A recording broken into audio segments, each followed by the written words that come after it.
Well, I certainly have lost many battles. So far I've not lost a war, but I've certainly lost many battles. Oh, yeah, more than I can count, probably. I don't really like risk for risk's sake or anything. And I do think that a lot of things are very risky with a low chance of success. But if you want to try to come up with an innovative breakthrough, that's going to be how it is. Anything which is significantly innovative is going to come with a significant risk of failure. But if you've got to take big chances in order for the potential for a big positive outcome. Outcome is exciting enough, then taking a big risk is worthwhile. Yeah. But then once executing down a path, I actually do my absolute best to reduce risk, because, or to improve another way of saying it, to improve the probability of success, because when you try to do something that is very, very risky, that you have to spend a lot of effort trying to reduce that risk as you embark down that path. I mean, when I started SpaceX, I thought the odds of success were very low. I thought we'd most likely fail.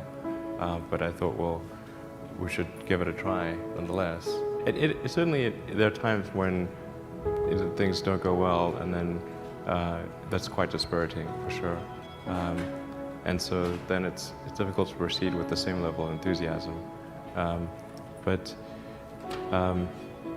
I do think the things that we're doing are pretty important to the future. So I think it's important that we do whatever is necessary to keep going. I think successful entrepreneurs probably come in all sizes, shapes, and flavors. I'm not sure there's any one particular thing. For me, some of the things I've described already, I think are very important. I think really an obsessive nature with respect to the quality of the product is very important. So being obsessive compulsive is a good thing in this context. Really liking what you do, whatever area that you get into. Given that even if you're the best, there's always a chance of failure. So I think it's important that you really like whatever you're doing. If you don't like it, life is too short. If you like what you're doing, you think about it even when you're not working. It's something that your mind is drawn to. And if you don't like it, you just really can't make it work, I think.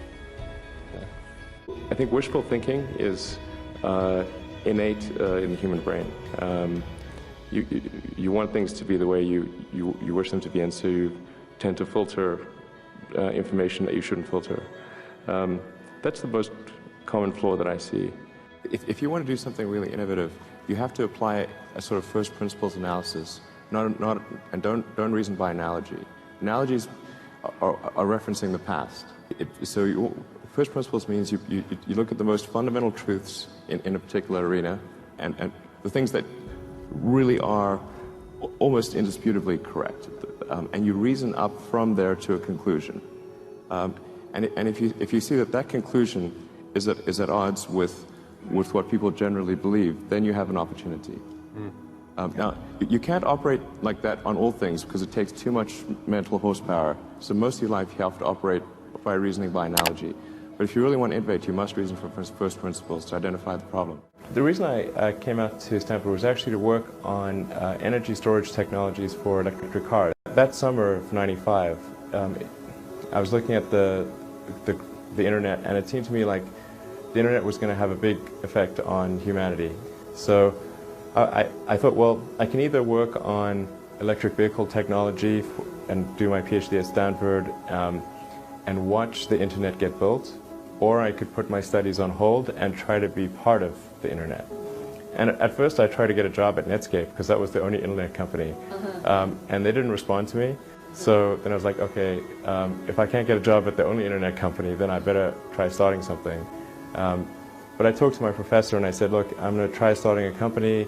It's probably not going to succeed, and if it doesn't succeed, can I come back? And he said, sure, no problem. And so I put my studies on hold and started the company.